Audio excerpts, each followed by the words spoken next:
বাংলাদেশ আর বাংলাদেশের বাইরে পৃথিবীর বিভিন্ন প্রান্তে যে যেখান থেকে চ্যানেল আই দেখছেন আপনাদের সকলকে সাদর আমন্ত্রণ তৃতীয় মাত্রা দেখবার জন্য। প্রিয় দর্শক, আপনারা জানেন যে সর্বজনীন পেনশনের প্রত্যয় স্কিম প্রত্যাহার, বিশ্ববিদ্যালয় শিক্ষকদের সুপার গ্রেডে অন্তর্ভুক্তি এবং শিক্ষকদের জন্য স্বতন্ত্র বেতন স্কেল চালুর দাবিতে দেশের বিভিন্ন বিশ্ববিদ্যালয়ের শিক্ষকরা আন্দোলনে রয়েছেন। নানা রকমের কর্মসূচির মধ্য দিয়ে তারা দিন সপ্তাহ পার করছেন এবং তারা তাদের দাবি আদায় না হওয়া পর্যন্ত এই আন্দোলন অব্যাহত রাখবেন বলে ঘোষণা দিয়েছেন। যদিও সরকারের দিক থেকে তেমন কোনো সাড়া শব্দ পাওয়া যাচ্ছে না। অর্থমন্ত্রী শিক্ষকদের এই আন্দোলনকে খানিকটা অযৌক্তিক হিসেবেও আখ্যায়িত করেছেন। শিক্ষা কার্যক্রম বন্ধ, শিক্ষকরা তাদের সম্মানের জন্য লড়াই করছেন, এরকম একটা পরিস্থিতিতে এই আন্দোলন এবং এ সংক্রান্ত নানা প্রসঙ্গ নিয়ে আলোচনার জন্য আমার সঙ্গে স্টুডিওতে রয়েছেন আমার বাবা আছেন ঢাকা বিশ্ববিদ্যালয় শিক্ষক সমিতির সভাপতি এবং বাংলাদেশ বিশ্ববিদ্যালয় শিক্ষক সমিতি ফেডারেশনের মহাসচিব প্রফেসর ডক্টর নিজামুল হক ভূঁইয়া, এবং আমার ডানে রয়েছেন ঢাকা বিশ্ববিদ্যালয় শিক্ষক সমিতির সাবেক সাধারণ সম্পাদক প্রফেসর ডক্টর মামুন আহমেদ। স্বাগত আপনাদের দুজনকে তৃতীয় মাত্রায়। প্রফেসর ডক্টর নিজামুল হক ভূঁইয়া, একটু আপনার কাছ থেকে আমি শুনতে চাই যে দীর্ঘদিন পরে আমরা লক্ষ্য করছি বাংলাদেশের ইতিহাসে যে শিক্ষকরা আন্দোলনে, দল মত নির্বিশেষে সকল বিশ্ববিদ্যালয়ের শিক্ষকরা আন্দোলনে, সেই আন্দোলনে আপনারা নেতৃত্ব দিচ্ছেন। কিসের জন্য এই আন্দোলন? ধন্যবাদ জিলুর ভাই, আপনাকে ধন্যবাদ তৃতীয় মাত্রা অসংখ্য দর্শকবৃন্দকে যারা আজকে তৃতীয় মাত্রা দেখছেন। আমার সাথে আছে আমার সহকর্মী এবং ঢাকা বিশ্ববিদ্যালয় শিক্ষক সমিতির সাবেক সাধারণ সম্পাদক ডক্টর মামুন আহমেদ সাহেব। আমরা অত্যন্ত দুঃখ ভারাক্রান্ত হৃদয় বলতে হচ্ছে যে আমাদের শিক্ষকদেরকে আন্দোলনে আসতে হচ্ছে এবং আন্দোলন আমরা এসেছি 2015 সালে আমরা শিক্ষকের আন্দোলন করেছি, প্রায় 6 মাস আমরা আন্দোলন করেছি একই ধরনের আন্দোলনে। আপনি প্রথমে একটা অ্যাড্রেসিং করেছেন আমাদের মাননীয় অর্থমন্ত্রীকে দিয়ে, যে উনি বলেছেন শিক্ষকদের দাবিটা অযৌক্তিক। তৎকালীন অর্থমন্ত্রী আব্দুল মালাল মুহিত সাহেব উনিও বলেছিলেন যে ওটা অযৌক্তিক, এবং উনি আমাদের শিক্ষকদের সাথে তখন যথেষ্টভাবে খারাপ ব্যবহারও করেছিলেন। শিক্ষকরা ওনার সাথে গিয়েছে, কথা বলেন নাই এবং বলছে শিক্ষকদের কিছু দিয়ে দিলে ওরা চলে যাবে। একটা জাতির মেরুদণ্ড শিক্ষা ব্যবস্থা, এবং একটা জাতি যদি শক্তিশালী হয় তাহলে শিক্ষা ব্যবস্থাই হলো তার মূল কাঠামো। আমরা জাপানে দেখেছি দ্বিতীয় বিশ্বযুদ্ধের পর তারা শিক্ষা ব্যবস্থাকে ঢেলে সাজিয়েছে এবং প্রচুর বিনিয়োগ করে যে শিক্ষা দিয়ে আমাদের উঠতে হবে। তাদের তো নিজস্ব কোনো র মেটেরিয়ালস থেকে শুরু করে তেমন কিছু নেই, শিক্ষা দিয়েই কিন্তু তারা জ্ঞান বিজ্ঞান দিয়ে এগিয়ে গেছে। আমরা কোরিয়াকে দেখেছি বা পৃথিবীর উন্নত দেশগুলোও কিন্তু এইভাবে ডেভেলপ করেছে শিক্ষা দিয়ে। এমনকি আমাদের জাতির জনক বঙ্গবন্ধু শেখ মুজিবুর রহমানও 1973 সালে বিশ্ববিদ্যালয় শিক্ষকদের 4টা বিশ্ববিদ্যালয় অর্ডিন্যান্স দিয়েছেন যে শিক্ষকরা স্বাধীনভাবে বিশ্ববিদ্যালয় চালাবে এবং শিক্ষকদের স্বাধীনতা। এটা কেন করেছেন? কারণ 1961 সালে আইয়ুব খান বিশ্ববিদ্যালয়ের, তখন তো মাত্র 2টি বিশ্ববিদ্যালয় ছিল, ঢাকা বিশ্ববিদ্যালয় আর রাজশাহী বিশ্ববিদ্যালয়। তো শিক্ষকদের অধিকারটাকে খর্ব করার কারণেই চট্টগ্রাম বিশ্ববিদ্যালয় সম্ভবত এসেছিল, কিন্তু খর্ব করার কারণেই বঙ্গবন্ধু বলছে আমরা ক্ষমতা আসতে পারলে শিক্ষকদের অধিকারটা আমরা ফেরত দেব। কিন্তু দুঃখজনক হলো সত্য, দেখেন 2015 সালের পর আমরা এবার এসেছি কোথায়? আমাদের প্রত্যয় স্কিম নামে যে স্কিমটি দেওয়া হলো সেটা প্রত্যাহার করার জন্য আমরা যে জায়গায় ছিলাম সেই জায়গায়, এবং কি আমাদের নতুন সহকর্মী যারা গতকাল থেকে জয়েন করেছে বা করবে সামনের দিকে, আমরা যে পেনশন স্কিমে ছিলাম পূর্বে তারা কিন্তু সেই নতুন পেনশন স্কিমে থাকবে না। এমনকি আমাদের এই আগের পেনশন স্কিমের সাথে পুরানো পেনশন স্কিমের সুযোগ সুবিধা অনেক কম। একটা মেধাবী শিক্ষার্থী কখন আসবেন? যখন সে দেখবে যে এখানে তার মেধার লালন পালন করবে, শিক্ষকতা করবে, গবেষণা করবে, তারপরে দিয়ে আপনার তার গবেষণালব্ধ জ্ঞান ছাত্রদেরকে বিতরণ করবে, জাতিকে সমৃদ্ধ করবে। কিন্তু আমরা দেখতে পাচ্ছি কি আমাদের প্রত্যয় স্কিম যেটা করা হলো, এর আগে মাননীয় প্রধানমন্ত্রী গত বছর 27 অগাস্ট সম্ভবত বা উনি 4টা স্কিম চালু করেছেন যারা কোনোদিন পেনশন স্কিমে ছিলেন না। আমরা সেটাকে স্বাগত জানিয়েছি, যেমন প্রবাসীদের জন্য প্রবাস, হত দরিদ্র রিক্সাওয়ালা থেকে শুরু করে মোটে মজুর তাদের জন্য করেছে সমতা, তারপরে সুরক্ষা, যারা বিভিন্ন নিজেরা বিভিন্ন এন্টারপ্রেনিউর থেকে শুরু করে গৃহিণী, সেটার জন্য সুরক্ষা, এবং আরেকটা করেছে প্রগতি, যে যারা প্রাইভেট জব করে। কিন্তু ওনাদেরকে করা হলো কেন? যে তাদের কখনোই পেনশন স্কিম ছিল না। দেখেছি যে এই এতদিন পর্যন্ত যে পেনশন স্কিমটা ওনারা চালু করলো, সেটাও কিন্তু ওনারা যেভাবে এটাকে ব্যাখ্যা দিয়ে জাতির সামনে যে এখানে এই সুযোগ আছে, এই সুবিধা আছে, সেটাও কিন্তু অর্থ মন্ত্রণালয় ওইভাবে করতে পারে না। বিদায় নাহলে কেন মাত্র 4 লক্ষ লোক এই মাত্র রেজিস্ট্রেশন করেছে, আরও তো রেজিস্ট্রেশন সংখ্যা বাড়ার কথা। আমরা হঠাৎ করে দেখলাম যে 11ই এবছর 13ই মার্চ হঠাৎ করে একটা অর্থ মন্ত্রণালয়ের একটা প্রজ্ঞাপন, সে প্রজ্ঞাপনে বলা হলো যে প্রত্যয় স্কিমে স্বায়ত্তশাসিত, স্বশাসিত, এইভাবে সরকারের বিভিন্ন যে কোডিংয়ে যে নামগুলা বলা হয়, তারা এই প্রত্যয় স্কিমে আওতায় থাকবেন। আমরা পর্যালোচনা করলাম এবং আমরা তৃতীয় দিন আমরা বাংলাদেশ বিশ্ববিদ্যালয় শিক্ষক সমিতি ফেডারেশন, যেহেতু আমি ঢাকা বিশ্ববিদ্যালয় শিক্ষক সমিতির সভাপতি, ফেডারেশনের মহাসচিব, আমরা প্রত্যয় স্কিমটা নিয়ে আমরা পর্যালোচনা করে আমরা সভা করেছি, আমরা প্রত্যাখ্যান করে আমরা বিবৃতি দিয়েছি। পরের দিন ঢাকা বিশ্ববিদ্যালয় বিবৃতি দিয়েছে, এরপরে সবগুলো বিশ্ববিদ্যালয় বিবৃতি দিয়েছে। আমরা আমাদের সভাপতি এবং আমি মাননীয় শিক্ষামন্ত্রী মহোদয় এবং শিক্ষা প্রতিমন্ত্রী মহোদয়ের উপস্থিতিতে শিক্ষা সচিব মহোদয়ও ছিলেন, তবু ডিআরসি যে আমরা এটা প্রত্যাখ্যান করলাম। এরপরে আমরা 5 সদস্য বিশিষ্ট একটা কমিটি করেছি। আপনারা জানেন বিশিষ্ট অর্থনীতিবিদ, অর্থনীতি সমিতির সভাপতি, সাধারণ সম্পাদকের দায়িত্ব পালন করেছেন ডক্টর আবুল বারাকাত, ঢাকা বিশ্ববিদ্যালয়ের অর্থনীতি বিভাগের চেয়ারম্যান ডক্টর মাহমুদা, তারপরে মাকসুদা, তারপরে আপনার আমাদের ডক্টর শাহাদাত, অর্থনীতি বিভাগের একজন স্বনামধন্য শিক্ষক, এমনকি আমাদের শিক্ষক সমিতির যে কোষাধ্যক্ষ ডক্টর মাসুদুর রহমান এবং আমাদের ডক্টর সজীব, আমাদের ফাইন্যান্সের শিক্ষক, ওনারা মূল্যায়ন করে ডিফারেন্সগুলো দেখিয়েছে। আপনারা গতকালকে দেখবেন যে অনেক পত্রিকায় কিন্তু আমাদের যে মূল্যায়নটা আমরা করেছি সেটা তারা ব্যাখ্যা করে আগে আমরা কোথায় ছিলাম, এখন আমরা কোথায় যাব। দেখেন, আগে আমাদের বেতন থেকে কোনো টাকা কর্তন করা হতো না, এবং কি উপরন্ত প্রতি বছর 5% ইনসেন্টিভ দেওয়া হতো আমাদের যে পেনশনটা। এমনকি আমরা যখন রিটায়ার্ড হতাম প্রথম দিনে কিন্তু আমি 80 লক্ষ টাকা পেতাম। 80 লক্ষ টাকা আমাদের যারা রিটায়ার্ড করে, যারা আগের স্কিমে আছেন, তারা পেয়ে থাকেন।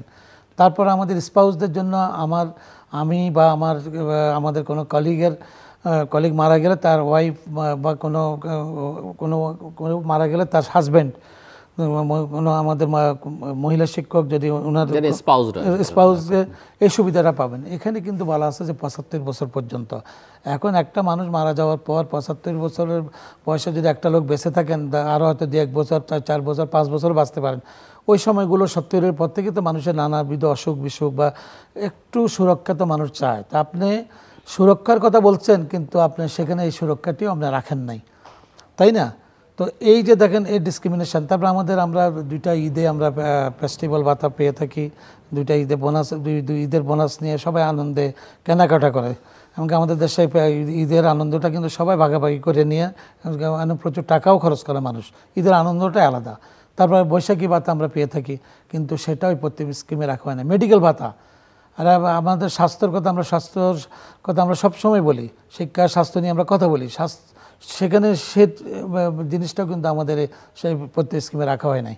এই যে এতগুলো জিনিস কাটেল করে ওনারা করেছেন। আজকে আমরা দেখছি হঠাৎ করে যখন আমরা আন্দোলনে গেলাম এতদিন পরে, এর আগে পূর্বের কথা আমি বলি, আমরা যখন এই ব্যাখ্যার পরে আমরা কিন্তু প্রেস কনফারেন্স করেছি ঢাকা বিশ্ববিদ্যালয় ক্লাবে, সবগুলো বিশ্ববিদ্যালয়ের শিক্ষক সমিতির সভাপতি, সাধারণ সম্পাদক নিয়ে দলমত নির্বিশেষে আমাদের সব শিক্ষকরা এসেছেন। আমরা প্রেস কনফারেন্সের মধ্যে জানি যে আমরা এটা প্রত্যাখ্যান করলাম। আমরা গণস্বাক্ষর সংগ্রহ করেছি শিক্ষকদের, এমনকি ঢাকা বিশ্ববিদ্যালয়ে 1200 শিক্ষক স্বাক্ষর করেছেন, যাদেরকে আমরা পেয়েছি। আমাদের 2000 উপরে শিক্ষক, আমাদের ফিল্ডে হয়তো 1500 থেকে 1600 শিক্ষক থাকে। যারা সিগনেচার করতে পেরেছে তারা করেছে, তা অন্যরা বলেছে আমাদের এটার নৈতিক সমর্থন আছে। ঢাকা বিশ্ববিদ্যালয়ের শিক্ষক সমিতি ম্যান্ডেট দিয়েছে শিক্ষকদেরকে প্রত্যেক স্কিম প্রত্যাহার করার জন্য, এমনকি শিক্ষক সমিতি যা করবে এটার সাথে সব শিক্ষকরা আছেন। তো এইভাবে প্রতিটা বিশ্ববিদ্যালয়ের শিক্ষক সমিতি কিন্তু তাদের ম্যান্ডেট নিয়ে এই কাজটি করেছেন। এরপরে আমরা স্মারকলিপি দিয়েছি মাননীয় শিক্ষামন্ত্রী মহোদয়ের কাছে, ওনাকে গিয়ে আমাদের সিগনেচার সম্মিলিত কাগজটি, এবং শিক্ষামন্ত্রী মহোদয় বলছেন যে আমি ব্যাপারটা আমি দেখব, আমি কথা বলবো মাননীয় প্রধানমন্ত্রীর সাথে, অর্থ মন্ত্রণালয়ের সাথে। কিন্তু গতকালকে আমরা দেখেছি যে মাননীয় শিক্ষামন্ত্রী মহোদয় বললেন যে আমার সাথে তো এটা তো শিক্ষা মন্ত্রণালয়ের না, এটা অর্থ মন্ত্রণালয় করেছে। কখনো এই ধরনের কোনো কাজ যখন করা হয় তখন স্টেক হোল্ডারদেরকে ডাকা হয়। যেমন আমরা 2015 সালে বেতন স্কেলে আমরা দেখেছি যে আমাদের একজন শিক্ষক প্রফেসর মমতাজউদ্দিন আহমদ, আমাদের কোষাধ্যক্ষ এখন অ্যাকাউন্টিংয়ের শিক্ষক, ওনাকে রাখা হয়েছিল। তখন উনি আমাদেরকে বলছে তোমাদেরকে কিন্তু আমাদের এক ধাপ নামানো হচ্ছে, কিন্তু আমরা তখন শিক্ষকরা অর্গানাইজ হয়ে গেলাম। আমরা জানতে পারছি যে আমাদের জন্য এটা করা হচ্ছে। এবার তো আমরা কিছুই জানি না, হঠাৎ করে প্রচার করে দেওয়া হলো যে আমরা এটা দিয়েছি, এটা তোমাদেরকে গ্রহণ করতে হবে। এর পরিপ্রেক্ষিতে আমরা ঈদের আগে আমরা 2 ঘন্টা কর্মবিরতি পালন করেছি। আমরা বিভিন্নভাবে বিভিন্ন সরকারের বিভিন্নভাবে সংসদ সদস্য থেকে শুরু করে সবার সাথে যোগাযোগ করার চেষ্টা করেছি আমাদের দাবি নিয়ে। ঈদের বন্ধ গেল, আমরা 3 দিন কর্মসূচি গ্রহণ করেছি, অর্ধ দিবস কর্মবিরতি, এর মধ্যে পরীক্ষাগুলো আমাদের চলমান ছিল। এটা 25, 26, 27, 30 তারিখে আমরা প্রেস কনফারেন্স করেছি পূর্ণ দিবস কর্মবিরতির মাধ্যমে, যে 1 জুলাই থেকে আমরা পূর্ণ কর্মবিরতি পালন করব। এবং 1 জুলাই থেকে আপনারা দেখেছেন গতকাল থেকে কিন্তু আমরা যে শিক্ষকরা সবগুলো বিশ্ববিদ্যালয় একযোগে, এমনকি আমাদের যেমন রাজশাহী বিশ্ববিদ্যালয় বলেন, চট্টগ্রাম বিশ্ববিদ্যালয় বলেন, খুলনা সবগুলো বিশ্ববিদ্যালয়, কৃষি বিশ্ববিদ্যালয়, ইঞ্জিনিয়ারিং বিশ্ববিদ্যালয়, সবাই, এমনকি ছোট যে বিশ্ববিদ্যালয় নবীন, সবগুলো বিশ্ববিদ্যালয় একযোগে 35টি বিশ্ববিদ্যালয় কিন্তু এটা প্রত্যাখ্যান করে আমরা প্রতিদিন 1 ঘন্টা করে অবস্থান ধর্মঘট করছি। এবং শিক্ষকরা তাদের এই দাবি দাওয়া নিয়ে বিভিন্নভাবে আলোচনা করছে, বক্তব্য রাখছে, এমনকি শিক্ষকদের প্রাণের দাবি যে আমরা যেখানে ছিলাম, আমাদের নতুন যারা আসবে, আমাদের উত্তরসূরি, আমাদের পূর্বসূরীরা তো আমাদের জন্য অনেক কিছু করে গিয়েছে। স্বাধীনতা যুদ্ধে ঢাকা বিশ্ববিদ্যালয়ের শিক্ষকরা জীবন দিয়ে গেছে, রাজশাহী বিশ্ববিদ্যালয়ের শিক্ষকরা জীবন দিয়ে গেছে, চট্টগ্রাম বিশ্ববিদ্যালয়ের শিক্ষকরা জীবন দিয়ে গেছে। 14ই ডিসেম্বর বিজয়ের পূর্ব মুহূর্তে পর্যন্ত শিক্ষকদেরকে ধরে নিয়ে মেধাশূন্য করার জন্য হত্যা করা হয়েছে। তাদের রক্তের উত্তরাধিকার আমরা, তা আমাদের উত্তরাধিকারদের জন্য তো আমরা সেটা সংরক্ষিত করব না। কেন এটা হলো সেটা একটু আমরা পরে বিস্তারিত আলোচনা করবার চেষ্টা করব। আমরা একটু প্রফেসর মামুন আহমেদের কাছ থেকে শুনতে চাই যে আপনি সামগ্রিক পরিস্থিতি, সরকারের পদক্ষেপ, আপনাদের আন্দোলন কিভাবে দেখেন? Thank you. আমার সম্মানিত সহকর্মী প্রফেসর নিজামুল হক ভূঁইয়া, যিনি আমাদের শিক্ষক সমিতির সভাপতি আর ফেডারেশনের মহাসচিব হিসেবে দায়িত্ব পালন করছেন, এতক্ষণ পর্যন্ত যে কথাগুলো বললেন আমি সেগুলোকে এন্ডোর্স করছি। এবং আমি মনে করি যে শিক্ষকদের স্বার্থ সংশ্লিষ্ট যে বিষয়গুলো, যেমন যেখানে আপনার ব্যত্যয় যেখানে হয়েছে, আমাদের সার্বজনীন পেনশন স্কিমে আসার ফলে আমাদের অবনমন করা হয়েছে, যে ব্যাখ্যাটাই তিনি দিলেন এবং ব্যাখ্যা দেওয়ার আগে ওনাকে সেটা সাবস্ট্যান্সিয়েট করেছে, ওনারা একটা মূল্যায়ন করেছেন, সে মূল্যায়ন রিপোর্টটা নিয়েই ওনারা কিন্তু আলোচনা করছেন। তো সার্বিকভাবে যেটা বলেছেন আমরা সেটাকে এন্ডোর্স করছি। এবং শিক্ষকরা যে ঢাকা বিশ্ববিদ্যালয় সহ সব পাবলিক বিশ্ববিদ্যালয় এবং স্বায়ত্তশাসিত বিশ্ববিদ্যালয় সবাই মিলে যে আন্দোলনটা করছে, আমরা সে আন্দোলনের সাথে সহযোগী, সহগামী। হ্যাভিং সেড দিস, যে এখন একটা হচ্ছে কি, বিশ্ববিদ্যালয়ের শিক্ষকরা বঞ্চনার শিকার যখন হন তখন আন্দোলনে আমরা আসছি। এখন কথাটা বলাটা একটু আমার জন্য একটু ডিফিকাল্ট হচ্ছে, given the situation and everything. এখন বিষয়টা হচ্ছে যা হয়েছে, যা করা হচ্ছে, বিশ্ববিদ্যালয়ের শিক্ষক সমিতি এবং শিক্ষক সমিতি ফেডারেশন, একটা তো বললাম আমি সেটাকে এন্ডোর্স করছি, সে বিষয়ে কোনো সন্দেহ নেই, আপনার সমর্থন আছে। যদিও আমি মনে করি যে বয়ান তৈরি করার ক্ষেত্রে, বক্তব্য তৈরি করার ক্ষেত্রে এবং আন্দোলনের কর্মসূচি গ্রহণ করা, গতি প্রকৃতি নির্ধারণ করা, এই সব বিষয়ে আমি মনে করি এটা ইম্প্রোভাইজ করার সুযোগ ছিল, প্রয়োজনও ছিল।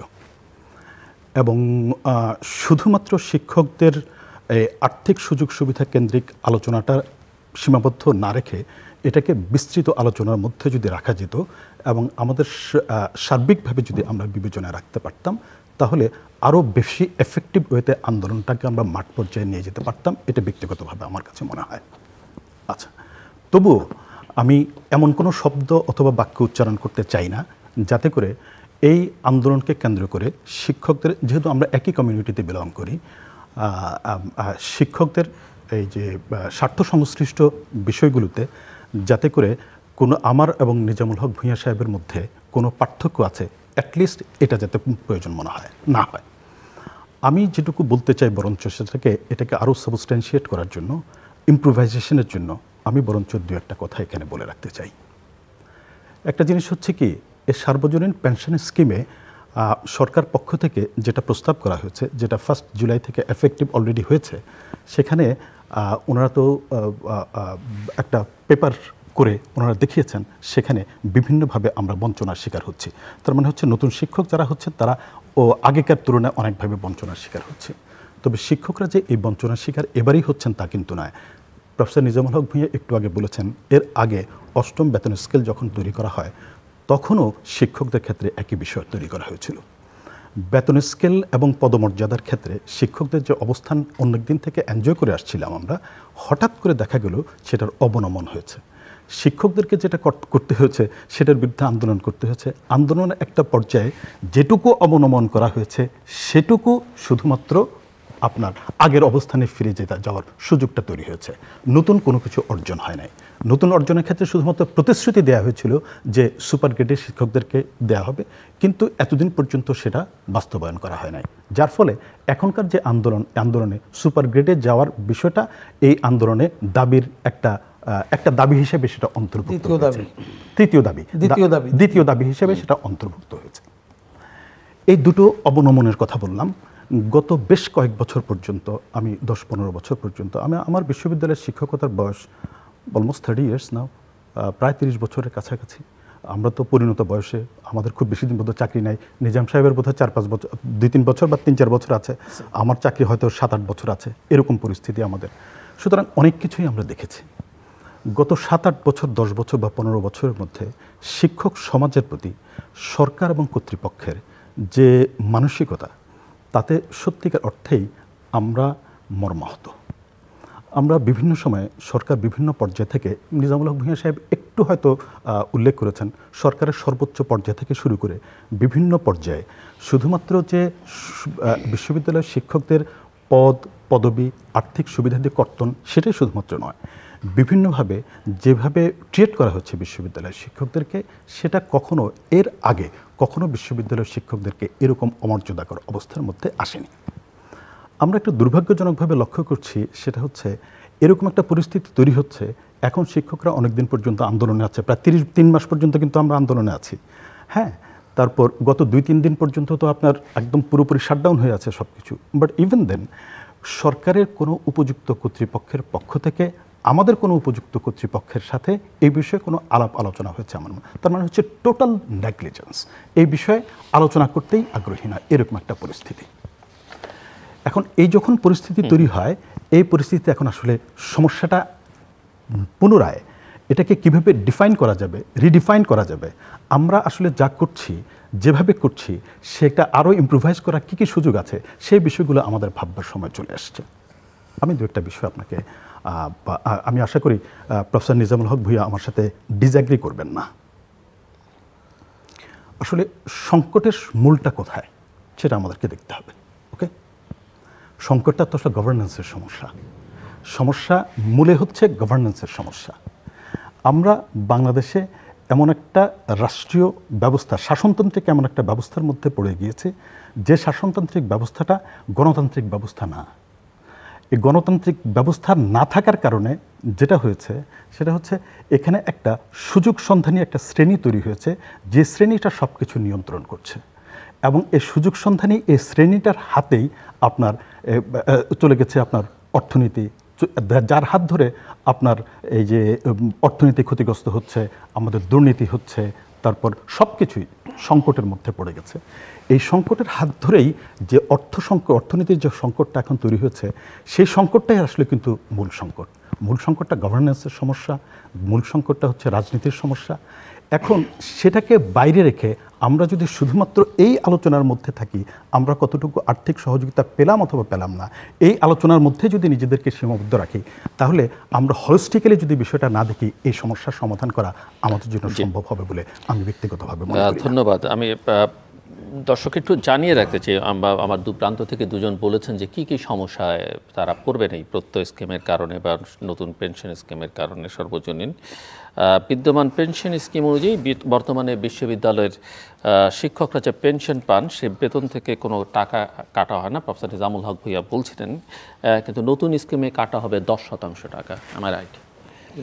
বিদ্যমান ব্যবস্থায় কেউ অধ্যাপক পদ থেকে অবসরে গেলে গ্র্যাচুইটি পান 80,73,000 টাকা। নতুন স্কিমে সেটি তারা আর পাবেন না। অবসরে গেলে অধ্যাপকরা এখন মাসিক পেনশন পান ৪৫,৭৯০ টাকা, যার বিপরীতে বেতন থেকে কোনো টাকা কাটা হবে না। প্রত্যয় স্কিমে যুক্ত হলে বেতন থেকে কেটে ও প্রতিষ্ঠানের টাকায় পেনশন পাওয়া যাবে মাসে ১,২৪,০০০ টাকা। এককালীন কোনো টাকা পাবেন না পেনশনাররা। বর্তমানে প্রতি বছর পেনশনে ৫% হারে ইনক্রিমেন্ট হলেও প্রত্যয় স্কিমে সেটি আর বাড়ছে না। বিদ্যমান ব্যবস্থায় বিশ্ববিদ্যালয়ের শিক্ষকরা ৬৫ বছরে, কর্মকর্তারা ৬২ এবং কর্মচারীরা ৬০ বছর বয়সে অবসরে যান। নতুন ব্যবস্থায় সবাইকে অবসরে যেতে হবে ৬০ বছর বয়সে। বিদ্যমান ব্যবস্থায় শিক্ষকরা অর্জিত ছুটির বিপরীতে টাকা পেলেও সেই ব্যবস্থা নতুন স্কিমে নেই। এছাড়া বিশ্ববিদ্যালয়ের শিক্ষকরা চিকিৎসা ভাতা, উৎসব এবং বৈশাখী ভাতা কিংবা এলপিআর সুবিধা পান, কিন্তু নতুন পেনশন স্কিমে সেটি থাকবে কিনা সেটি স্পষ্ট করে বলা নেই। অর্থাৎ সব মিলিয়ে তাদের সুযোগ সুবিধা সবই কমে গেছে এবং সবচেয়ে বড় কথা হচ্ছে যে সম্মানের একটা বড় হানি হচ্ছে। এক ধরনের অসম্মান অবশ্যই শিক্ষকদের দীর্ঘকাল ধরেই করবার একটা প্রবণতা শুরু হয়েছে।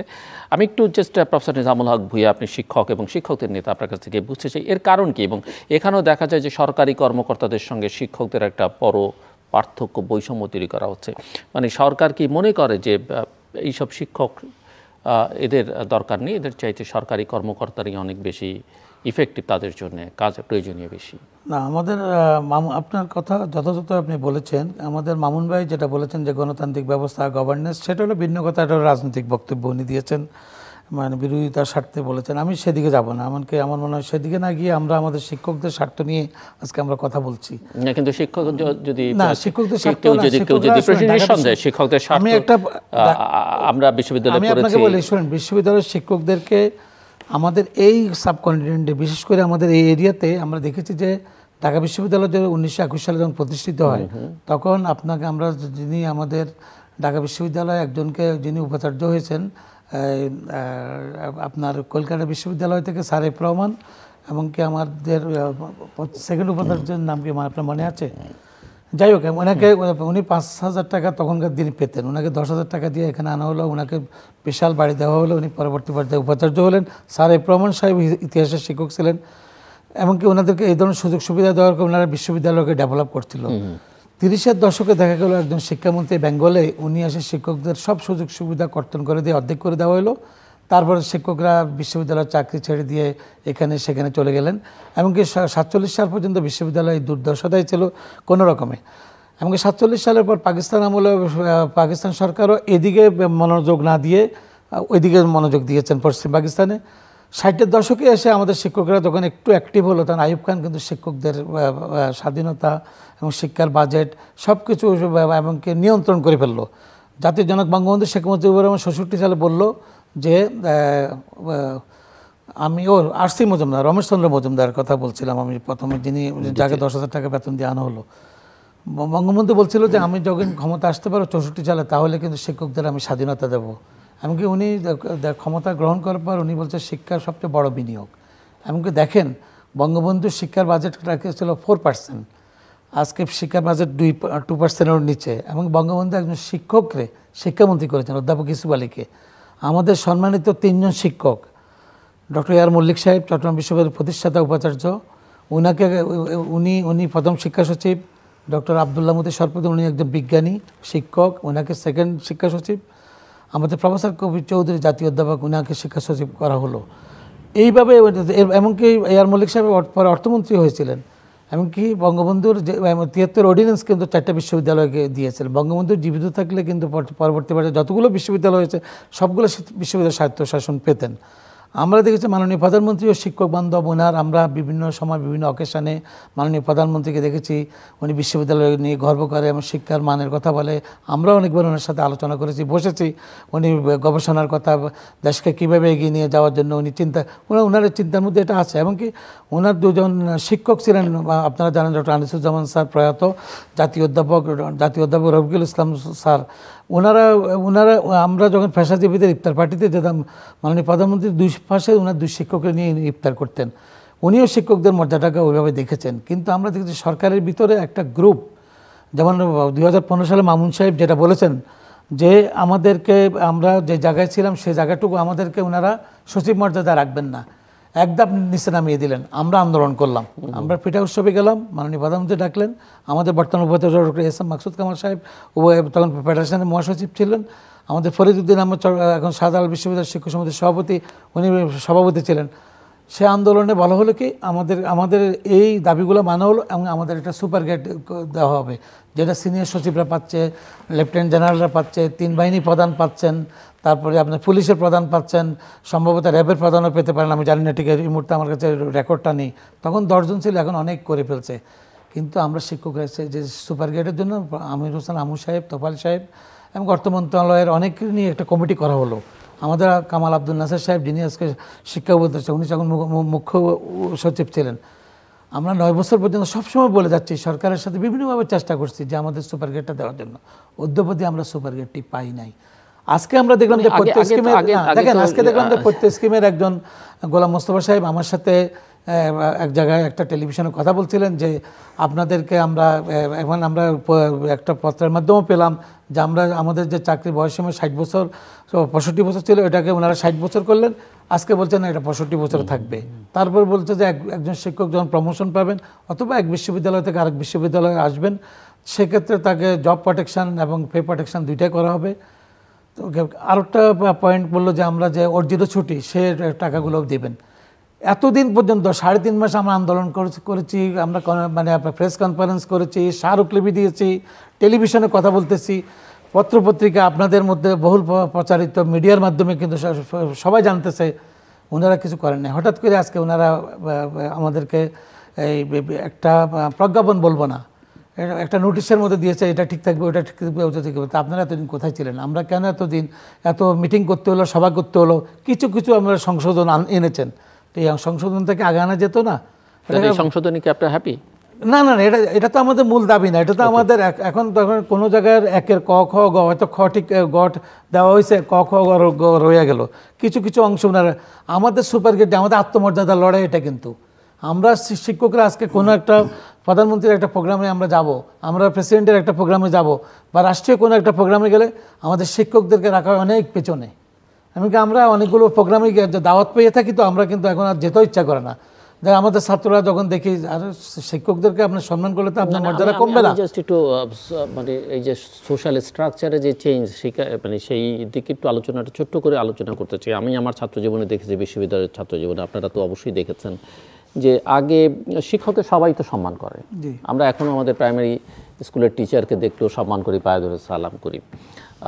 সেটা প্রশাসনের যত বড় কর্তাই হোক না কেন, ইভেন পলিটিশিয়ানরা, মন্ত্রীরা পর্যন্ত শিক্ষকদের সঙ্গে ভিন্ন মতের হলেও কোনোদিন আমরা দেখিনি যে তারা শিক্ষকদের অসম্মান করেছেন।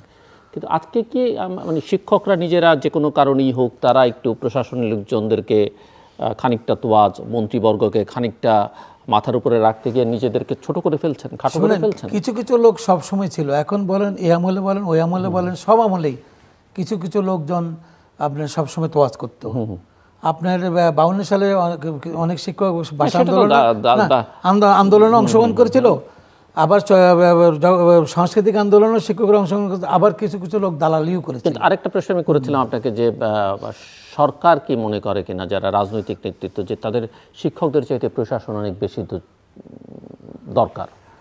আমি আপনাকে একটা কথা বলি, আমরা যে আন্দোলনটা সবসময় বলে আসছি, স্বাধীন শিক্ষা কমিশন, পাকিস্তানের আমরা বিরোধিতা করি, আমাদের মুক্তিযুদ্ধে বিরোধিতা করেছে তারা, রাজাকার হোক আর আলবাদর হোক, পৃষ্ঠপোষক ছিল। সেই পাকিস্তানে পর্যন্ত স্বাধীন শিক্ষা কমিশন আছে, নাইজেরিয়াতে আছে, ব্রাজিলে আছে, এবং কি ইথিওপিয়া, একটা গরিব দেশ, সেখানেও আছে। শিক্ষকদের মর্যাদা কিন্তু তারা বুঝতে যে শিক্ষকদেরকে আলাদা রাখা উচিত। আজকে জুডিশিয়ারি এর কর্মকর্তারা কিন্তু ওনাদের স্কেল নিয়ে গিয়েছেন, আজকে ওনারা আন্দোলনে আসতে হচ্ছে না। আমরা তো দীর্ঘদিন থেকে বলছি যে আমাদেরকে স্বতন্ত্র বেতন স্কেল দেন। সুপার গেটটা আমাদের আত্মমর্যাদা, আমাদেরকে বলা হচ্ছে 6টি পদ দেওয়া হবে। আমির হোসেন আমু সাহেবকে কনভেনার করে, তোফায়েল আহমদ সাহেব সেখানের মেম্বার, আমাদের বিশ্ববিদ্যালয় শিক্ষক সমিতির সম্ভবত ফরিদ স্যার, মাকসুদ কামাল সাহেব মেম্বার, এরকম 7-8 জনের একটা কমিটি করা হয়েছে। সেই কমিটি আর কোনোদিন আলোর মুখ দেখে নাই। আমরা কিন্তু বারবার বলে আসতেছি, আমাদের শিক্ষক সমিতির যখন আমরা নির্বাচনে দাঁড়িয়ে যে আমরা সুপার গেটের জন্য আমরা করবই, সে করব, কিন্তু আমরা সেই সুপার গেটটি আমরা পারি নাই। এটা খুবই দুঃখ লাগে যে আমাদের, আমি আরও দুঃখের কথা বলি যে রাজুকে আমরা জমি পেয়েছি আমাদের শিক্ষকরা, পাওয়ার পর আমাদের প্রফেসর, লেকচারার এবং কি না sorry professor, associate professor, assistant professor, lecturer পর্যন্ত 240-45 জন শিক্ষক। আমি শিক্ষক সমিতির সাধারণ সম্পাদক ছিলাম 3 বার। এর আগে শিবলি রুবাইয়ের সাধারণ সম্পাদক ছিল, doctor S M Maksud Kamal সাধারণ সম্পাদক ছিলেন, সভাপতি ছিলেন, আমাদের ডক্টর রহমতুল্লাহ ছিলেন। আমরা রাজুকে কতবার গিয়েছি যে আমাদের শিক্ষকদের প্লটগুলো দিয়ে দেন, যেটা তো আপনারা অ্যালটমেন্ট করেছেন, সেই প্লটগুলো আমরা অদ্যবধি পাইনি। এবং লাস্টে এটাও বলে যে নুরি সাহেব, যিনি আজকে সড়ক ও যোগাযোগ মন্ত্রণালয়ের দায়িত্বে আছেন, এমনকি আনিস সাহেব কদিন আগেও ছিলেন, উনি করে আমার খুব খারাপ লাগে যে আপনারা কতবার আসছেন, কোনো এক অদৃশ্য পরিহাসে শিক্ষকরা আমরা বোধহয় যে আমাদেরকে দিচ্ছেন। আর মর্যাদার কথা বলেন, আমাদের কিছু কিছু শিক্ষক নিয়ে অনেক সময় আলোচনা হয় যে অমুক বিশ্ববিদ্যালয়ে দুর্নীতি হয়েছে। দুর্নীতি কোনো কোনো সময় দেখা যাচ্ছে কিছু অতিরঞ্জিত করা হয়, আবার কোনো কোনো সময় কিছু প্র্যাকটিক্যালি হয়তো হয়েছেও বটে, আমরা তো মানুষ। কিন্তু দেখা এটার পরিমাণ খুবই নগণ্য, ইনসিগনিফিক্যান্ট। ওনাদের আমলে বলেন আমাদের আমলে সবসময় কিন্তু ইনসিগনিফিক্যান্ট 2-1টা ঘটনা ঘটছে। বিশ্ববিদ্যালয় মঞ্জুরি কমিশন সঠিকভাবে কিন্তু সেটা মূল্যায়ন করে, কি পেয়েছে পজিটিভ নেগেটিভ। এটা যখনই মন্ত্রণালয়ে পাঠানো হয় দেখা যাচ্ছে এটা আর আলোর মুখ দেখেন, এবং ওই ফাইলটা আর কোথায় আছে আমরাও জানি না। তো তাহলে আপনি একজনকে খণ্ডিত করলেন যে উনি করাপশন করছে, ওনার বিরুদ্ধে আমরা অভিযোগ আনলেন, সাক্ষী প্রমাণ করলেন, কিন্তু আপনি বিচার হলো না। এই যে আমাদের এই যে সমস্যাগুলো, এই জন্য আমরা যখন স্বাধীন শিক্ষা কমিশন করব, আপনি জানেন যে আমি আরেকটু বলে নেই, পারভেজ মোশাররফ যখন পাকিস্তানের ক্ষমতায়, ডক্টর আতাউর রহমান সাহেব ছিলেন অক্সফোর্ডের প্রফেসর, ওনাকে বললো, ওনাকে অফার দেওয়া হলো যে আপনি আসেন, আপনার স্বাধীন শিক্ষা কমিশন, আপনি হবেন চেয়ারম্যান। ওনাকে পারভেজ মোশাররফ সাহেব যখন ওনাকে শিক্ষামন্ত্রী করতে চেয়েছিলেন, আরও 3টা উনি বলছে আমি আর চাকরি ছেড়ে দিয়ে আবার চলে যাবো অক্সফোর্ডে। আমি শিক্ষকদের স্বার্থ রক্ষার জন্য, শিক্ষাকে ডেভেলপ করার জন্য আমি কাজ করতে এসেছি। আপনি ওরকম কিছু করেন, আমাদের অসম্ভব মেধাবী, আমরা সেক্ষেত্রে আমরা দলমত নির্বিশেষে আমরা শ্রদ্ধা করে সামনের দিকে এগিয়ে যাব। আমাদের অনেক উপাচার্য ছিলেন, ডক্টর ফায়েজ স্যার বিএনপি ওরিয়েন্টেড ওনাদের লোক ছিলেন, আজাদ চৌধুরী আওয়ামী লীগ ওরিয়েন্টেডের লোক ছিল। আমরা সমভাবে দুজনকে শ্রদ্ধা করি না, আমরা ওনাদের দেখলে এখনও রাস্তা ছেড়ে দিয়ে পালিয়ে যাই। মামুন সাহেবকে বলেন, তা আমাদের মধ্যেও তো মেধাবী অনেক শিক্ষক আছে, আমরা যাদেরকে সামনের দিকে দিতে পারবো, কিন্তু আমরা তো সেটা পাচ্ছি না। সো প্রফেসর মামুন আহমেদ, আমি আপনার কাছ থেকে শুনতে চাই যে এই আন্দোলন সম্পর্কে, আপনারা 36টা বিশ্ববিদ্যালয়ের সকল শিক্ষকরা আন্দোলনে আছেন, একসাথে আছেন, দলমত নির্বিশেষে, দলীয় রাজনৈতিক মতপার্থক্য সত্ত্বেও কতটা আশাবাদী মানে আন্দোলনের সাফল্য সম্পর্কে? এটা একটা প্রশ্ন, তার সঙ্গে একটু অতিরিক্ত প্রশ্ন যেটা যোগ করে দিতে চাই যে আপনারা সমাজের অন্যান্য অংশের, আমার চোখে এখন পর্যন্ত সেই অর্থে পড়ছে না, বাট আপনি কি মনে করেন যে কোনো একটা মুভমেন্টে তো সমাজের বিভিন্ন স্তরের বিভিন্ন অংশের সমর্থন অনেক সময় থাকে, নৈতিক সমর্থন, সেই সমর্থনটা আপনার পাচ্ছেন কি না? আচ্ছা, আমি আমার মনে হয় বিচ্ছিন্নভাবে না বলে আমি সার্বিকভাবে কথাগুলো বলি, এর মধ্যেই আপনার হয়তো প্রশ্নগুলোর জবাবটা চলে আসবে আর কি। হ্যাঁ, প্রথম একটা কথা বলি নেই যে এই সিদ্ধান্তটা আসছে সরকারের পক্ষ থেকে, সুতরাং আমরা কিন্তু সরকারের সিদ্ধান্তের বিরোধিতা করছি, সরকারের সিদ্ধান্ত প্রত্যাহারের কথা বলছি।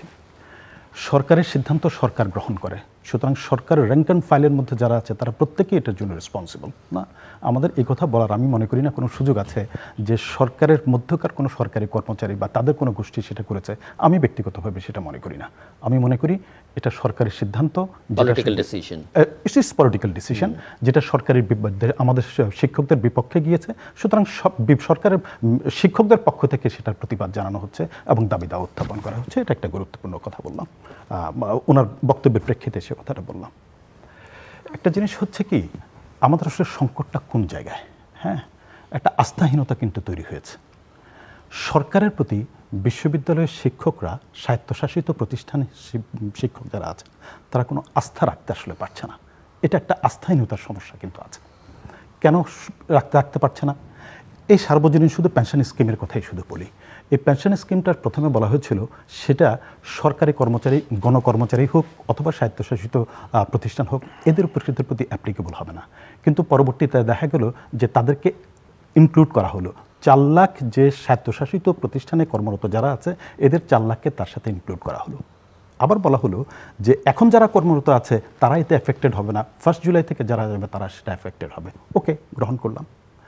আরেকটা জিনিস আপনি লক্ষ্য করেন, সেটা হলো যে সরকার আবার কয়দিন পর আবার বলছে যে শুধুমাত্র তারা নাই, গণকর্মচারী যারা আছে, হ্যাঁ, তারাও কিন্তু আগামী বছরের 25শে জুলাই থেকে এটা। তার মানে হচ্ছে সরকার আসলে কি গ্রহণ করছে সেটা কনসিস্টেন্টলি কিন্তু এক্সপ্রেস করতে পারছে না। This is very important issue.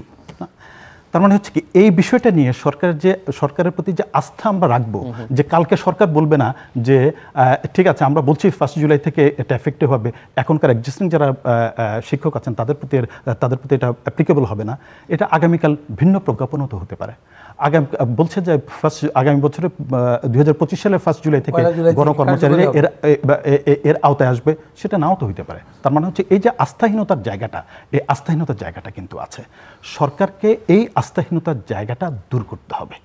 আচ্ছা, এখন প্রশ্ন হচ্ছে, আমি বারবার একটা কথা আমি বলতে, নিজাম ভাই হয়তো একটু নিজাম ভাই বলছেন যে এটা আসলে রাজনৈতিক কারণে।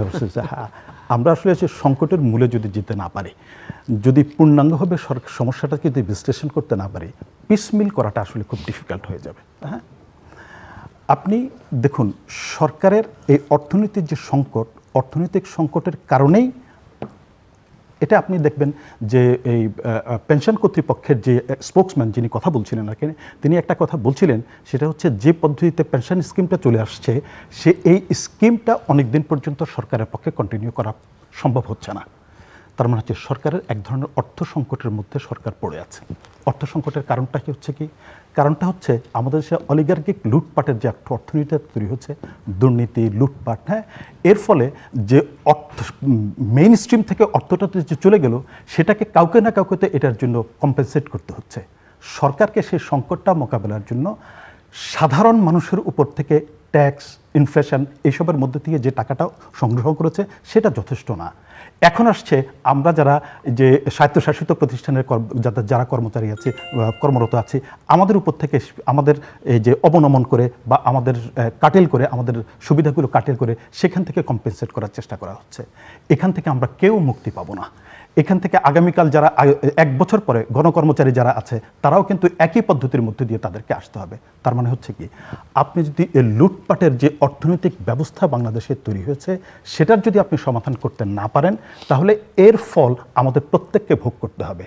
এতদিন পর্যন্ত সাধারণ মানুষ ভোগ করেছে, আমরা কোনো কথা বলি নাই। আজকে বিশ্ববিদ্যালয়ের শিক্ষক হিসেবে আমার ঘাড়ে আসছে, যখন আসছে আমি তখন কথা বলছি। কালকে এখন কিন্তু গণকর্মচারীরা কিন্তু এখন কোনো কথা বলছে না। 2 দিন পর যখন গণকর্মচারীদের মধ্যে আসবে, তখন তারা কথা বলবে। তার মানে হচ্ছে কি, সংকটের মূল যেখানে, সেটা যদি সমস্যার আপনি সমাধান না করতে পারেন, তাহলে এটা আসলে একভাবে চলতেই থাকবে। এখন প্রশ্ন হচ্ছে, সেটার মূল কারণটা হচ্ছে ওই যে রাজনৈতিক ব্যবস্থা, আমাদের যে শাসনতান্ত্রিক যে ব্যবস্থাটা, যেটা ডিস্টর্টেড হয়ে গেছে, গণতান্ত্রিক ব্যবস্থাটা যতক্ষণ পর্যন্ত আপনি পুনঃপ্রবর্তন করতে না পারবেন না, সুষ্ঠু নির্বাচনী ব্যবস্থাটা যতক্ষণ পর্যন্ত প্রবর্তনের মধ্যে দিয়ে সুষ্ঠু সরকার ব্যবস্থা, পার্লামেন্ট যতক্ষণ পর্যন্ত আপনি এটা তৈরি করতে পারবেন, ততক্ষণ পর্যন্ত এই সমস্যার সমাধান করাটা হচ্ছে ডিফিকাল্ট। এখন আপনি হয়তো নিজাম ভাই আপনি বলছেন যে আমরা শিক্ষকরা আমাদের এইসবের মধ্যে দিয়ে আমরা থাকি, এর বাইরে যাওয়াটা আমাদের ঠিক না। আমি খুব দুঃখের সাথে আপনার সাথে দ্বিমত পোষণ করছি। ঢাকা বিশ্ববিদ্যালয়ের শিক্ষক সমিতির কথা আমি জানি, অন্য শিক্ষক সমিতিগুলোর কথা আমি জানি না। ঢাকা বিশ্ববিদ্যালয় কিন্তু ম্যান্ডেটেড এই বিষয়গুলো নিয়ে কথা বলবার জন্য। শিক্ষক সমিতির যে গঠনতন্ত্র আছে, ঢাকা বিশ্ববিদ্যালয়ের শিক্ষক সমিতির গঠনতন্ত্র, সেখানে আমাদের শিক্ষকদের এই পেশাগত সুযোগ সুবিধার কথা তো বলাই আছে, তার সাথে 3টা বিষয় গুরুত্বপূর্ণভাবে বলা আছে। সেটা হচ্ছে, 1, আমাদের যে স্বায়ত্তশাসন আছে, স্বায়ত্তশাসনকে প্রোটেক্ট করার ব্যবস্থা, ইট ইজ ম্যান্ডেটেড। শিক্ষক সমিতি কিন্তু আমাদের গঠনতন্ত্র আমাদেরকে ম্যান্ডেট দিয়েছে স্বায়ত্তশাসন রক্ষা করার জন্য সকল ধরনের প্রচেষ্টা গ্রহণ করা। দ্বিতীয় হচ্ছে গণতান্ত্রিক ব্যবস্থা within the university and outside the university. গণতান্ত্রিক ব্যবস্থার প্রোটেক্ট করা, চর্চা করা এবং প্রোটেক্ট করা, এবং কোনো জায়গায় যদি ব্যত্যয় হয় সেই বিষয়ে যথাযথ ব্যবস্থা গ্রহণ করা। এটা কিন্তু আমাদেরকে ম্যান্ডেট দেওয়া আছে, আমাদের যে একদম প্রপারলি স্পেল আউট করা আছে। এবং প্রথম যে মুখবন্ধ, নিজাম ভাই নিশ্চয়ই আপনি লক্ষ্য করেছেন, এই মুখবন্ধে কিন্তু প্রপারলি সে কথাটা বলা আছে। তা কেন আমাদের পূর্বপুরুষ সেই কথাগুলো বলেছেন এই কারণে যে আজকে আমরা জানিয়ে কথাগুলো বলছি, এর কোনোটাই শাসনতান্ত্রিক ব্যবস্থার চাইতে আলাদা তো কোনো কিছু নয়, এর সব কিছু তার সাথে ইনক্লুডেড। 3 নাম্বারটা কি? জি, 3 নাম্বারটাকে, 3টার কথা বলছেন মুখ্যমন্ত্রী। শিক্ষকদের মর্যাদা। 3 নম্বর হচ্ছে শিক্ষকদের মর্যাদা। এটা শিক্ষকদের মর্যাদার প্রসঙ্গটা যখন আসে, তখন শুধুমাত্র বিশ্ববিদ্যালয়ের শিক্ষকদের মর্যাদার প্রশ্ন, যে কোনো শিক্ষক এই পেশার মর্যাদা সম্পর্কে। সুতরাং আমরা বিশ্ববিদ্যালয়ের আমি নিজাম ভাই প্লিজ কিছু মনে করবেন না, আমরা লাস্ট 10-15 ইয়ার্স পর্যন্ত আমরা একটা কথা বলি, আমি নিজেও শিক্ষক সমিতির সেক্রেটারি ছিলাম অনেক বছর পর্যন্ত, এই বিষয়গুলোর সাথে আমরা অনেক দিন পর্যন্ত কাজ করেছি, দেখেছি। এই বিষয়গুলো নিয়ে গত 10-15 বছরে দেশে গণতান্ত্রিক ব্যবস্থা থেকে শুরু করে শাসনতান্ত্রিক ব্যবস্থা থেকে শুরু করে সব কিছুর এত বেশি অবনমন হয়েছে, ডিস্টরশন প্রত্যেকটা পর্যায়ে, সোসাইটির প্রত্যেকটা পর্যায়ে এত বেশি হয়েছে, কিন্তু এই বিষয়ে শিক্ষক সমিতি যে পরিমাণ ভূমিকা রাখার প্রয়োজন ছিল সেই ভূমিকাটা আমরা রাখতে পেরেছি, কথা ব্যক্তিগতভাবে মনে করি না। আমার কাছে অন্তত দৃশ্যমান হয় নাই, আপনাদের কাছে যদি দৃশ্যমান হয়ে থাকে হয়তো হয়ে থাকতে পারে। যদি সেই ক্ষেত্রে সাধারণ মানুষের পক্ষ হয়ে, শুধু সাধারণ মানুষের পক্ষ হয়ে না, আমাদের নিজেদের প্রয়োজনীয় সেই বিষয়গুলি নিয়ে যদি আমরা বক্তব্য প্রদান করতাম, যেটা আমাদেরকে ম্যান্ডেট দেয়া আছে, বিশ্ববিদ্যালয়ের শিক্ষক সমিতিকে ম্যান্ডেট দেয়া আছে, তাহলে আপনি যে প্রসঙ্গটা আজকে উত্থাপন করেছেন, সমাজের অপর অংশ যারা আছে, তাহলে আজকে আমাদের প্রতি সহানুভূতিশীল হতো, শিক্ষকদের প্রতি যে মর্যাদা এবং শিক্ষকদের দাবি দেওয়া যেটা আছে সেটার প্রতি অনেক বেশি সহানুভূতিশীল হতো। ওকে, পাস্ট ইজ পাস্ট, গত 15 বছর হয় নাই, তাই বলে যে এখন যে আমরা হতে পারবে না তা কিন্তু না। এখন আমি যে কথাটা বলতে চাই সেটা হচ্ছে এই যে আমরা শিক্ষকরা যে শুধুমাত্র আমাদের পেনশন স্কিম এবং আমাদের পেশাগত যে মর্যাদার অবনমন হয়েছে বলে আমরা যে দাবিগুলো উত্থাপন করছি, এগুলো পূর্ণাঙ্গভাবে আমরা আদায় করতে চাই, এটাই তো আমাদের মূল বিষয়। কিন্তু আমার বক্তব্য হচ্ছে শুধুমাত্র এইটাকে কেন্দ্র করে আমরা যদি আমাদের বক্তব্য, আমাদের যে বয়ান সব কিছুকে গঠন করি, তৈরি করি এবং সেভাবে যদি স্পেল আউট করতে থাকি, তাহলে সেটা যতটুকু এফেক্টিভ হবে তার চেয়ে অনেক বেশি এফেক্টিভ হবে যদি আমরা সার্বিকভাবে সব কিছুকে কনসিডারেশনে নিয়ে আমাদের বক্তব্যটাকে উপস্থাপন করি। এটাই হচ্ছে আমার মূল বক্তব্য। যেখানে আমরা এই মুহূর্তে আমরা এতদিন পর্যন্ত আন্দোলন করে আসছি, কিন্তু সমাজের কোনো পক্ষ থেকে আমাদের প্রতি সহানুভূতিশীল কোনো বক্তব্য কিন্তু আসে নাই, সরকারের পক্ষ থেকে তো আসে নাই, বরঞ্চ অর্থমন্ত্রী বোধহয় আজকে বলছিলেন যে আমাদের বক্তব্যগুলো অনেকটা কি বলছেন, অযৌক্তিক, এ ধরনের একটা বক্তব্য আসছে। আমি মনে করি যে এই পরিস্থিতিতে এফেক্টিভলি আমাদের আন্দোলনকে চালিয়ে যাওয়া এবং দাবিগুলো আদায় করার জন্য আমাদেরকে পুরো জিনিসটা সার্বিক বিবেচনায় নিয়ে আমাদের বক্তব্য প্রস্তুত করা প্রয়োজন। প্রফেসর নিজামুল হক ভূঁইয়া, আন্দোলনের সাফল্য সম্পর্কে কতটা আশাবাদী? মামুন সাহেব তো অনেক কথাই বলেছে, শিক্ষকদের মর্যাদা, অবশ্যই শিক্ষকদের মর্যাদা আমরা রক্ষা করবো, যার জন্য এটা হলো যে আত্মমর্যাদা রক্ষার আন্দোলন আমরা মনে করছি। এমনকি সেটা গণতান্ত্রিক ব্যবস্থায় নির্বাচন হচ্ছে, নির্বাচন কমিশন করছে, স্বাধীন নির্বাচন কমিশন আছে, সেক্ষেত্রে কোনো দল আসলো কোনো দল আসলো না, আমরা দেখতে পাচ্ছি যে ধারাবাহিকভাবে যদি গণতান্ত্রিক ব্যবস্থা সঠিক না থাকতো তাহলে দেশে গণ অভ্যুত্থান হতো। সেটা কি হয়েছে? আমরা এরশাদের বিরুদ্ধে, এরশাদ স্বৈরতান্ত্রিকভাবে ক্ষমতা ছিল, কিন্তু এরশাদের বিরুদ্ধে সবাই মিলে আন্দোলন করেছি, কিন্তু এই সরকারকে তো সবাই ম্যান্ডেট দিচ্ছে, নির্বাচনে একটি দল আসছে না, তার সাথে অনেকগুলো দল আসছে না, আবার অন্যান্য দল আসছে। সেই ব্যাপারে শিক্ষকরা যতটুকু করা দরকার, হয়তো আমি মুক্তিযুদ্ধের সপক্ষে শক্তি, আমি তো আওয়ামী লীগকে সমর্থন করছি, আপনি বিএনপিকে সমর্থন করছেন, সেটা গণতান্ত্রিক ব্যবস্থা, আমাদের শিক্ষকদের অতটুকু পার্টিসিপেন্ট করার কোনো সুযোগ নেই। আমরা যতটুকু পারি আমরা বলতে পারি, বক্তব্য দিতে পারি, কথা বলতে পারি। একটা মিনিট নিজাম ভাই, একটা মিনিট। এখানে আওয়ামী লীগকে সাপোর্ট করা অথবা বিএনপিকে সাপোর্ট করা এই প্রসঙ্গটা আমি উত্থাপন করছি না, আমি বলছি শিক্ষক শিক্ষক সমিতির গঠনতন্ত্র আমাদেরকে যে ম্যান্ডেট দিয়েছে, আমি সেটাকে রেফারেন্স হিসেবে আপনার সাথে কথা বলছি, অন্য কিছুকে রেফারেন্স হিসেবে কথা বলছি। যেখানে অবক্ষয় হয়েছে সেখানে আমরা বিবৃতি দিয়েছি। আমরা যখন কুমিল্লাতে আপনার 2021 সালে পূজা মণ্ডপকে পড়িয়ে দিল, কোরআন পড়িয়ে দিল, তারপরে নোয়াখালীতে বা হিন্দু মন্দির পড়িয়ে দিল অনেকগুলো, আমরা বিবৃতি দিয়েছি, আমরা নিজেরা শিক্ষক সমিতির পক্ষ থেকে যাই সহানুভূতি প্রকাশ করেছি। এমনকি সেখানে আমাদের বিশ্ববিদ্যালয়ে 2 দল আছে, তো সাদা দল নীল দল 2 দলেরই সদস্যরা ছিলেন। তা আমরা সে ব্যাপারে আমরা খুব ঐক্যবদ্ধ, সমাজের যে কোনো ব্যাপারে বিশ্ববিদ্যালয়ের শিক্ষক সমিতি যতটুকু পারে সে কাজটি করে থাকে। এখন আপনারা যেটা বলছেন, আমরা যেটা মনে করি যে আপনি আমাদের অর্থমন্ত্রী মহোদয় বলছেন যে এই অযৌক্তিক, আগের অর্থমন্ত্রী অযৌক্তিককে মনে করেছেন, এখন অর্থ মন্ত্রণালয়ের ভিতরে একটা কায়েমি স্বার্থগোষ্ঠী সবসময় সরকারকে, শিক্ষক এবং প্রধানমন্ত্রী থেকে শিক্ষকদেরকে দূরে রাখা সবসময় এই ধরনের একটা অপপ্রচেষ্টা। আমি তো 2030 সালের একটা এক্সাম্পল দিলাম যে শিক্ষকদের সুযোগ কাটেল করা হলো। 61 সালে আইয়ুব খানও যে কাজটি করেছে, আমরা দেখেছি যে আমাদের এই 15 সালেও দেখা গেছে সরকারের ভিতরে একটা গ্রুপ যে কাজটি করেছে, একই কায়দায় কিন্তু এই কাজটি করেছে। আপনারা যারাই করেছেন না কেন তাদের সংখ্যা কিন্তু খুব কম, কিন্তু তারা সুকৌশলে কাজটি করছেন, তারা মনে করছে তারা খুবই প্রভাবশালী, তারা খুবই শক্তিশালী। এটা কোনোভাবে আমরা যদি মাননীয় প্রধানমন্ত্রী আমাদেরকে ডাকে এবং অর্থ মন্ত্রণালয়কে যারা করেছেন সবাইকে নিয়ে বসে, আমার মনে হয় আমাদের এই সমস্যার সমাধান হবে। তবে আমরা যে 3টা দাবি যৌক্তিক দাবি নিয়ে আমরা আন্দোলন করছি। আমার মনে হয় সে যৌক্তিক দাবিগুলো যথেষ্ট আপনার যৌক্তিকতা আছে।